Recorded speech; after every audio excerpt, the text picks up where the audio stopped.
Okay, I guess today's topic is going to be about the internet and some of the content or lack of working content on there. And I just came up with this idea about 20 seconds ago, so excuse me. I was trying to figure out because I've been thinking a lot about the two games that I play rather regularly. Second Life, which I do consider a game. I'm sorry, it's not in any way, shape, or form anything other than a glorified chat room. And World of Warcraft, which is obviously a game. And I was trying to think because they both got their goods and bads. Right now, World of Warcraft has more good than bad, and Second Life has more bad than good. More the problem with Second Life is convenience. It was set up as the next stage of The Sims Online. Here you had your own little character, you could fall in love, you could dress it up any way you wanted it, any shape you wanted it. You could create your own content, meaning you could have a flat chest, or you could have boobs that are like clear out to here. And trust me, I've seen them, they are very disgusting. Anyway, the bad side is, with all of that custom content, it's not on your computer. Thank God. You have to download almost all of that every single time you connect. And that slows things down ridiculously. This being on the point that you can actually connect. Lately, and I don't know what did this, everybody's saying that they went to a new server type and that's what's doing it. I don't know. I don't see that. They've been having a lot of trouble with peak time. Saying if you go on at peak time, wherever you are, that you should expect that some things will not work. Well, okay, I guess I can see a little bit of lag there. Things that a lot of store owners are getting ticked off about, especially interactions. Financial interactions primarily. In Second Life, you can create whatever you want. If you feel like it, you can share it. Otherwise, you can put it up for sale. The way this works is you got a box. Here's your box. Somebody clicks on the box, and a little circle, a little pie graph comes up. One of the options in that pie graph is buy. You click on the buy, a little rectangle comes up with a blue little weird thing that says the amount. You click the amount.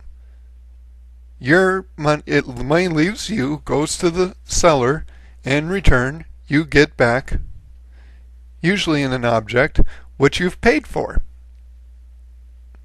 The problem is that during peak time, which I'm sorry, it's a 24-hour thing, there's always going to be peak time. Because of the supposed peak time lag, when you click that little buy on the pie graph, request might time out. The money might not, the program might be lagging so badly that your computer never connects to the SL database and tells it you've purchased something. Or, on the other hand, you might just get that rare blip and say, oh yes, the computer will say, oh yes, okay, you wanted this. And it'll take the money from you. But then it won't give you what you paid for. You can see where this would be quite a bit of a problem. Because then the customer thinks that the buyer is trying to rip them off. But, oh, well, you got my money, but I didn't get, what I was supposed to get. Well, it's not their fault. It's SL's fault. How can SL solve this problem? Well, a lot of people, and me included, think all you need to do is cut back the amount of people connected. What they said they were going to do at one point, and I don't understand why they haven't implemented this, is that if you had a paying account, if you had verified your account, that when they would start having issues, they would lock down sign-ins or logins. You couldn't log in if you had just a free account. If you had what they call a premium account, you could do that. Well, you're paying for that account. Yeah, it would make sense. I don't think they've done this even yet, and it'd be a wonderful idea. But, hey, we're the little people, right? We just pay the bills. Warcraft, on the other hand, has a bit of a different problem. For them, the good thing that they have is all of the content is on your computer. Yes, it takes up about 4 or 5 gigs of space, but all the armor, all the character skins, all the textures are all there. So the minute you boot up, it's just a question. I mean, you can literally go in and I usually log in at Stormwind. Stormwind has a lot of humans in it, so you see all the human knights and all the human city guards come up pretty much automatically.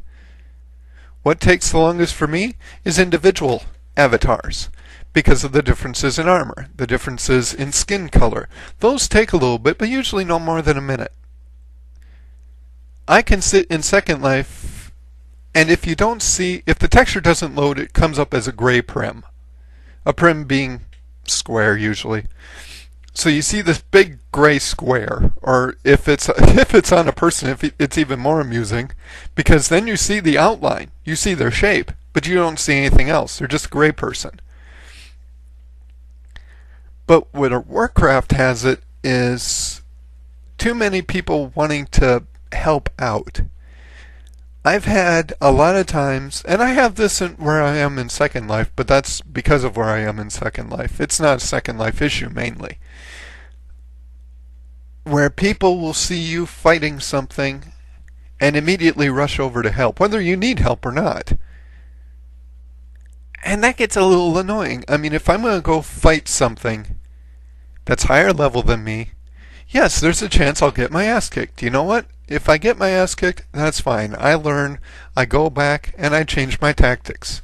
Okay? Instead of maybe going full bore attacking this thing, maybe I heal myself a little more often. Maybe I maybe I find a spell to increase my armor before I go in and attack, so I have less damage being done. You can't do that if when the going gets tough, somebody comes and keeps bailing you out. You don't learn from that. And that just kind of irks me that people will not. It's like white knight. What we call it in SL is white knight syndrome. Oh my God, somebody's in trouble and they might not make it. Oh good, I get to go save the day. And they don't even bother to ask if you want help. They just do it. And then they run off. It's like, well, boy, yeah, that made a lot of sense. Even if I wanted the help, I can't thank you now because you're clear over there. So, it's just weird people. On the good side, on the internet at least, and this isn't a game, but it's a good little site, what got me in a bit of a humoring mood was a site called Uncle Jay Explains. It's where a guy will sit down, he'll talk about current stories in the news, and he'll do it in a format more geared toward grade school kids or maybe middle school kids. The kicker is, he's just as bad as the Muppet Show. Many of you remember that. There was always a little bit of adult humor there because it's an adult doing it. They're going to slip, okay? Every now and then a joke that a kid won't get but an adult will sneak in there. And Uncle Jay does the same. It's fun for just about anybody who wants to watch it. I'll put the link up for it. I don't think you guys need a link to SL or World of Warcraft. Just put in Second Life and believe me, you'll find it. Or put in World of Warcraft. Actually, just put in secondlife.com or worldofwarcraft.com. Here's a note for you. If it's on the internet and you know the name, but you don't know where it is, name.com. If they're smart, that'll take you there. Otherwise, search engine will come up and it'll tell you where it is anyway. This is Matt Ullman, and I'm signing out for the day. And hopefully I'll come back a little more often. It's just been really blah around here. Hey, come on, we got snow 2 days, yesterday in fact. That's just weird.